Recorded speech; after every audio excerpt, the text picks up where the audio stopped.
الصلاة والسلام على رسوله النبي الكريم اما بعد فاعوذ بالله من الشيطان الرجيم بسم الله الرحمن الرحيم يا أيها الذين آمنوا اتقوا الله وكونوا مع الصادقين صدق الله مولانا العظيم. ارباب نظر کو کوئی ایسا نہ ملے گا، انسان تو مل جائیں گے، مولا نہ ملے گا. تاریخ اگر ڈھونڈے گی ثانی محمد، ثانی تو بڑی چیز ہے، سایہ نہ ملے گا.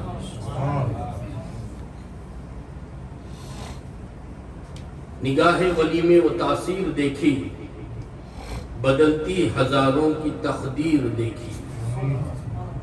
یہ کہنے کی باتیں ہیں، یہاں تک ہے وہاں تک ہے، نظر جس کی جہاں تک ہے تیرا جلوہ وہاں تک ہے. اللہ تبارک و تعالیٰ کا فضل و کرم ہے کہ اس نے مجھے اور آپ کو اس بابرکت نورانی محفل میں بیٹھنے کی توفیق و سہولت عطا فرمائے.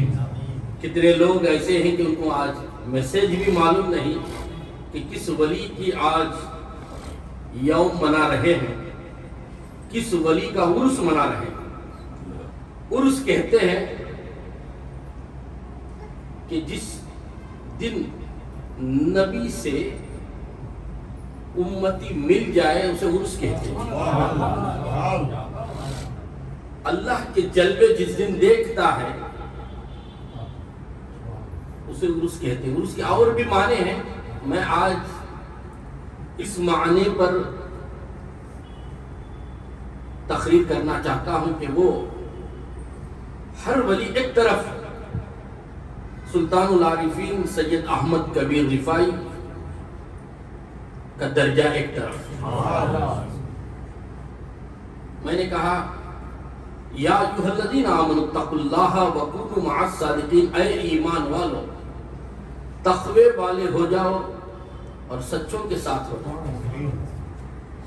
ایمان والوں کو پروردگار نے میسج دیتا ہے، اے ایمان والو اللہ سے ڈرو، ارچم اور وکونوا مع الصادقین، سچوں کے ساتھ ہو جاؤ.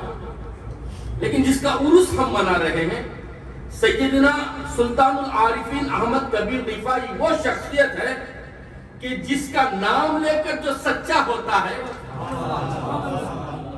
جس کے تعلق سے قرآن کی آیت ہے ان الذین یبایعونک انما یبایعون اللہ ید اللہ فوق ایدیہم.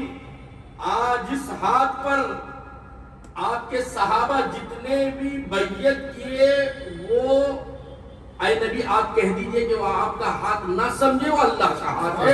ید اللہ، اللہ کا ہاتھ، فوق ایدیہم، اس کے ہاتھ پر اس نے ہاتھ رکھا. ید اللہ، اللہ کے ہاتھ میں دست قدرت، لیکن دکھنے میں آتا ہے دست نبی، دکھنے میں آتا ہے کہ نبی کا ہاتھ، لیکن خدا کہتا ہے وہ میرا ہاتھ. اس لیے کہ اس آیت میں سمجھا دے کہ وہ نبی آپ کا ہاتھ نہیں تو تبھی وہ عاشق سمجھیں گے کہ آپ نے کنکریوں کو نہیں پھینکا. وما رمیتا اذ رمیتا ولکن اللہ رمی، ایسا کام آپ نہیں کر سکتے، آپ رحمت للعالمین، آپ ایسا کام نہیں کر سکتے. یہ بات کو اگر مانیں گے تو وہ بات کو بھی مانیں گے. آپ بھی کنکریوں کو نہیں پھینکا، آپ کے ہاتھ پر بیعت نہیں کی، میرے ہاتھ پر بیعت کی. آپ سرکار سلطان العارفین سید احمد کبیر رفاعی، یہ ایسی شخصیت ہے علماء میں، جو ظاہری علماء جو مدرسے کے پڑھے ہوتے ہیں، جو علم معرفت علم عرفان نہیں رکھتے، ان سے اگر پوچھو تو کہیں گے کہ ایسا نام ہی ہم نے نہیں سنا. ایسے کتابوں کو مدرسے میں نہیں پڑھایا جاتا ہے. کیوں؟ اس لیے ماننا الگ ہے، جاننا الگ ہے. تو دل میں تو آتا ہے، سمجھ میں نہیں آتا، بس جان گیا میں تیری پہچان یہی ہے. الوہیت کے سوا خدا نے تمام رتبے انہیں دیے ہیں کہ ان سے بڑھ کر خدا کو پیارا جہاں میں سارا کوئی نہیں. سرکار سلطان العارفین سید احمد کبیر رفاعی جاتے ہیں اور سرکار کی بارگاہ میں کہتے ہیں، یہ آپ نے بار بار واقعی کو سنا، میں بھی 15 سال سے بولتے آ رہا ہوں لیکن اس عنوان پر کوئی مقرر آج تک سینہ ٹھوک کر یہ نہیں کہا کہ سیدنا سلطان العارفین کی اس عرس میں تقریر کر سکتا. تقریر تو ہو سکتی ہے عرس کے اوپر، لیکن اس بزرگ پر کرنا یہ معمولی بات نہیں جب تک وہ نہ چاہے. سرکار سلطان العارفین چاہے تبھی اس محفل میں آ سکتے ہیں، ورنہ نہیں آ سکتے. اور اس عرس میں ہم نے ان کی کرامتوں کو دیکھا ہے کہ ہم کسی کو نہیں بلاتے. آج عرس ہے، یاد بھی نہیں دلاتے، لیکن وہ چاہے تو لے کر ہماری بلا مصیبتوں کو دور کرنا ہے تو سرکار ہی لے کر آئے. تو جب اس محفل میں آ گیا تو سمجھ جا کہ بلائی دور ہو گئی، مصیبتیں دور ہو گئی، مشکل آسانی میں بدل گئی. آپ انبیاء کا ذکر الانبیاء عبادت، انبیاء کا ذکر عبادت ہے. ذکر الصالحین کا فرق، ارے صالحین کا ذکر ہے. سیدنا سے سرکار سلطان العارفین صالحین ہے. اب یہ ولیوں کا ذکر جو ہے غلاظت سے نکال دیتا ہے، یعنی گناہوں سے پاک کرا دیتا ہے اولیاء اللہ کا ذکر. اس لیے بار بار اس واقعے کو ہر سال بیان کیا جاتا ہے، اور کتنے بار بھی یہ واقعہ سنے سب کو عجیب ہی نظر آتا ہے، اس لیے کہ گناہوں سے پاک کرا.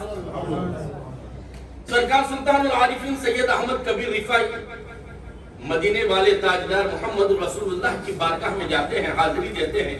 کہا سرکار اے میرے دادا، میں تمہارا پوتا ہوں، روح کے عالم میں ہم ملتے تھے ہمیشہ، اب جسم کے عالم میں آیا ہوں، میں آپ سے 10 بوسی کرنا چاہتا ہوں. آپ کے ہاتھ کو جو اللہ نے ید اللہ کہا اس ہاتھ کو دیکھنا چاہتا ہوں. جیسے خواہش کی سرکار نے نظروں کو بند کیا سرکار سلطان العارفین، اور کچھ دیر درود پڑھتے رہے. حضور اقدس صلی اللہ علیہ وسلم کے مزار مبارک سے سرکار دو عالم صلی اللہ علیہ وسلم کا ہاتھ نکلا،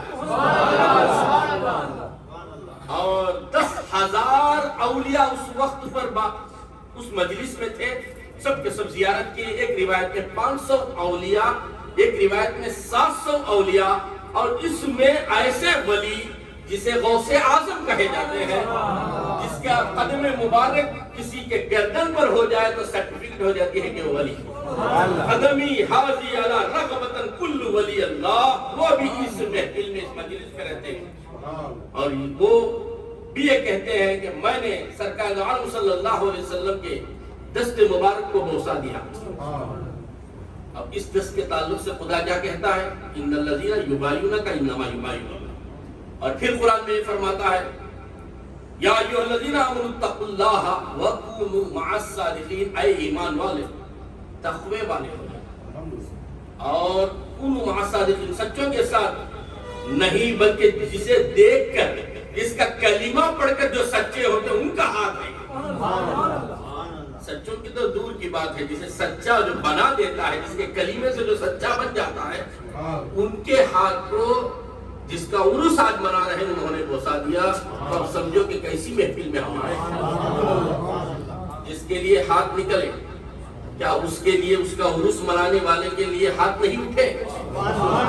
کیا نظر کرم نہ ہو جائے ہم پر؟ آج کی جو بابرکت محفل میں آئے سب کے سب خوش نصیب ہیں. صرف حضرت کی یہی کرامت نہیں، اور بھی ایک کرامت ہے کہ حضرت ایسے بزرگ ہیں، چل کر جا رہے تھے. آپ دیکھتے نا کھیتی میں یا ندی میں ایک ایسا راستہ آتا ہے، تو سامنے سے جب جا رہے تھے تو کتا آ رہا. حضرت سوچ رہے تھے کہ میں اگر اتروں تو میرے کپڑے گندے ہو جائیں گے، پھر مجھے غسل کرنا پڑے گا اور اس کے بعد نماز پڑھنا پڑے گا. اے اللہ اس کتے ہی کے دماغ میں ڈال دے، اسے زبان دے دے، اسے ایسی سمجھ دے دے کہ میں جو بولوں کتا سمجھے. تو ایسا ہوا. حضرت نے کہا کتے سے میاں آپ اتر جاؤ میں چل جاؤں. تو کتے نے کہا حضرت اگر میں اتروں تو کیا میں ناپاک نہیں ہوں؟ چیکر میں اترا تو آپ چاہیں تو کپڑے بدل سکتے ہیں، لیکن میں اتروں تو نہیں میرے، اور میں غلاظت میں ہو جاؤں گا، پہلے ہی سے لوگ مجھے لگنا نہیں چاہتے، اور آپ ایسا کر دیں گے تو میں کہاں سے اتروں؟ کتے کی زبان حضرت جانتے ہیں، تو کیا عاشق کی زبان نہیں جانتے؟ حضرت نے کہا اتر گئے، حضرت اترے، چکنی مٹی میں اترے، اور اترنے کے بعد کتا چلا گیا، کہا حضرت آپ کو کتے بھی سمجھتے ہیں، جو نہیں سمجھتے وہ کتے سے بدتر ہیں۔ حضرت نے اس کے بعد غسل کیا اور اس کے بعد نماز میں شامل ہو گئے، اور حضرت کا مشہور واقعہ ہے کہ مرید ان کے دونوں بیٹھ کر بات کر رہے تھے، ان کے پاس پوریاں تھے، روٹیاں تھی، لیکن چاکنے کے لیے کچھ سائیڈ ڈش نہیں تھا، تو اس میں ایک مرید نے کہا میرے پیر کے نام سے میں پکار کے دیکھوں کچھ نہ کچھ انتظام ہو جائے۔ تو ایک مرید نے کہا اچھا دونوں ہم آنکھیں باندھ کر کے پکاریں گے۔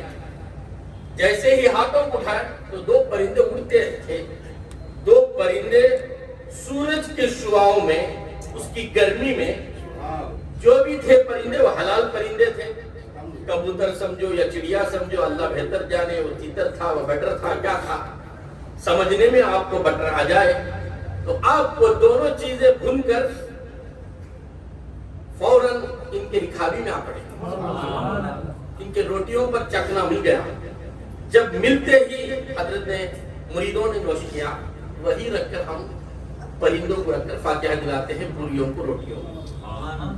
لیکن آج اللہ کی آزمائش ایسی ہوئی کہ سلطان العارفین سید احمد کبیر رفاعی سے اتنی محبت کرتے ہیں حسینی سلسلے کے مرید اور چاہنے والے، پروا کا چل دیکھ کر دیکھیں، کیرلا سے وبا ہوئی، تمل ناڈو تک کبھی بات پہنچی نہیں، بیچنے والے بیچ رہے ہیں، لینے والے لے رہے ہیں، لیکن میں نے سوچا کہ ایسے موقع پر یا بٹر رکھوں یا تیتر رکھوں، یا کاڑے رکھوں یا مرغی رکھوں، چکن رکھوں، 65 رکھوں یا بھنی ہوئی، کچھ بھی رکھوں، گرل چکن رکھوں، کھانے والے کے دل میں ایک بات آ سکتی ہے کہ پروا کا چل کے ٹائم پر کھائے نا، یا کیسے کھائے، تو فوراً ذہن میں بات آئی کہ حضرت کی ہسٹری پڑھے، تو حضرت کی ہسٹری پڑھے تو حضرت کبھی بھی کھجور اور پوری کھاتے تھے، روٹی کھاتے تھے، اور کھجور اور شہاد سے کھاتے تھے۔ تو میں نے سمجھا کہ آج چکن نہیں رکھا جائے گا، مٹن نہیں رکھا جائے گا،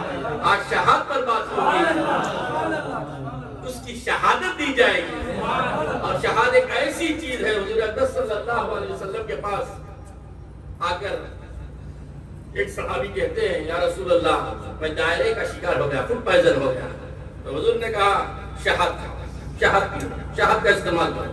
شہد کا استعمال کرنے لگے وہ صحابی، دوسرے دن اور زیاد ہو گیا، پھر حضور سے کہنے لگے یا رسول اللہ اور زیاد ہو گیا، تو حضور نے کہا شہد۔ تیسرا دن ہوا، چل کر نہیں آیا مسجد نبوی کو، حضور سے شکایت کرنے لگے کہ یا رسول اللہ جو صحابی کیوں نہیں آئے، نظر نہیں آتے ہیں، فلاں کا نام پوچھ کر کہنے لگے، تو صحابی کہنے لگے کہ وہ چل نہیں سکتے، دیواروں کو پکڑ کر چلتے ہیں۔ کیوں؟ اس لیے کہ یا رسول اللہ دائرے کا شکار ہو گئے، یعنی فوڈ پوائزن ہو گیا ہے، لوز موشن کا شکار ہو چکے ہیں۔ تو حضور نے کہا ان کو شہد، پھر تیسری مرتبہ۔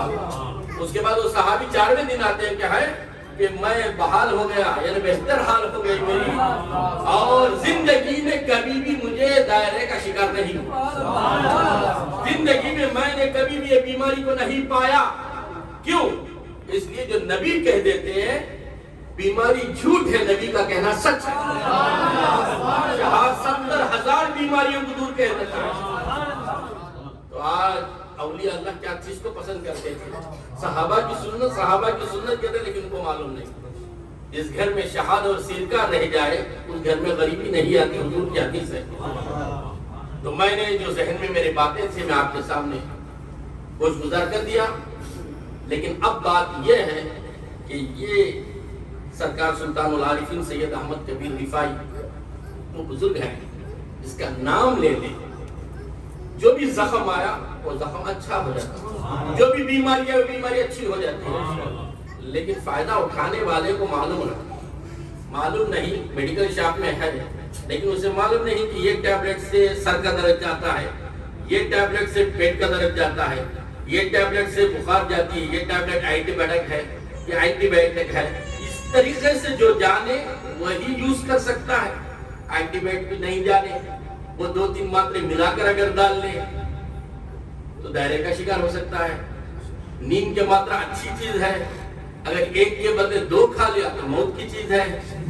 تو اس طریقے سے ہر چیز کو سمجھ کر اولیاء اللہ یوز کرتے تھے. اس میں شہاد اور کھجور بہترین چیز ہے. لیکن لوگوں نے کہا حضرت فاتحہ میں رکھنے کے باوجود بھی پروکا چل رہے گا. نہیں، یہ ان کے نام سے جب خرید لیتے تبھی بیماری چلے جاتی ہے. لیکن کھانے والا بیمار ہے کھانے والے پر ڈیپینڈ ہے، کھلانے والے پر نہیں.